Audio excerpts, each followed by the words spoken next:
পিছে অনেক বড় একটা দাড়িওয়ালা সাপ থাকতো। তাই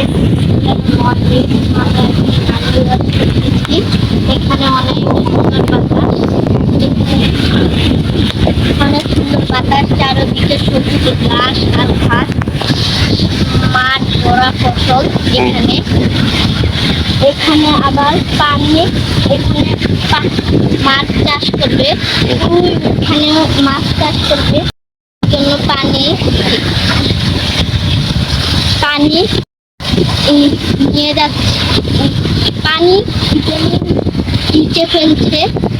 এখানে টাকি টাকি বড় বড় হবে, শিং মাছ একটু দুটা আছে একটা, আবার অনেক বড় বড় মাছ। এখানে এখানে আগে অনেক একটা দাড়িওয়ালা সাপ থাকতো।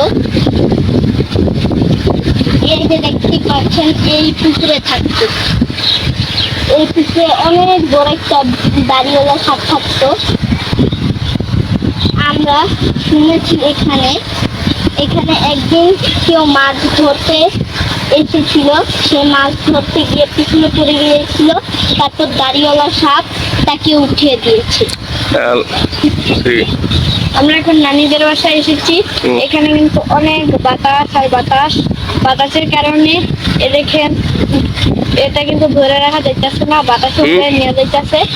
যদি একবার খাইয়া দেয় তাহলে ওই পানিটা দেখতে শুনি পানির ভিতরে গিয়া পড়ে যাইব। আর এই যে এখানে গাছপালার নিচে অনেক ছায়াও আছে। আর এটা গাব গাছের ভিতরে এখানে গাব ধরে নাই, কিন্তু চারদিকে জঙ্গলের মতো ছায়া দিয়ে আছে। এখানে চারদিকে কিন্তু একটু রৌদ্র নাই, শুধু ক্ষেতের এখানে কিন্তু অনেক বাতাস ছায়া সব। যারা একদম বাতাস আর ছায়া উঠতে চান তারা এখানে চলে আসেন।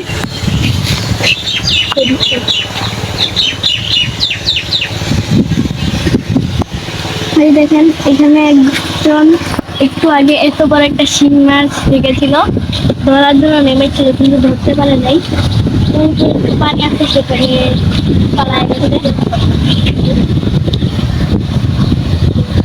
আর এখানে ওই দেখো ওইখানে আমার খালা ছোটবেলা থাকতে খালি পায়খানা করতো।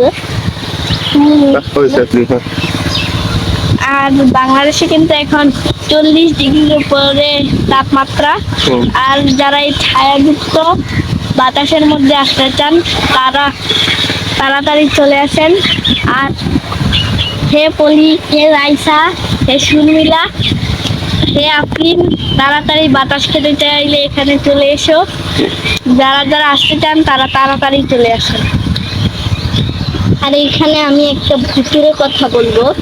অনেক আগে আমার আপু এখানে ছিল, তার একটা বন্ধু গাং থেকে গোসল করে আসতেছিল, তখন ভূত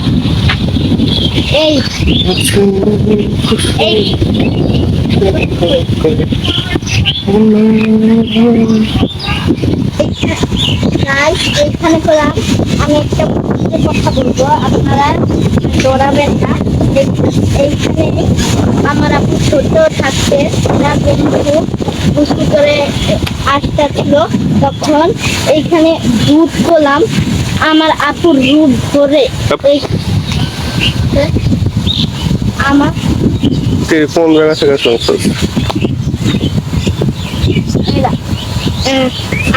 বলো গরমে যারা আসতে চাও, যারা এই বাতাসে আসতে চাও তারা জলদি এসে পড়ো। আমরা ঠিকানা দিয়ে দিচ্ছি কমেন্ট,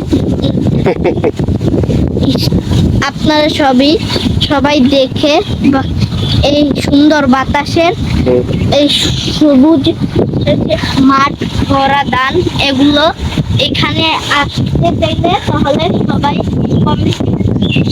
দেখতে পারেন, যারা আসতে পারেন। টাটা, আসসালামু আলাইকুম।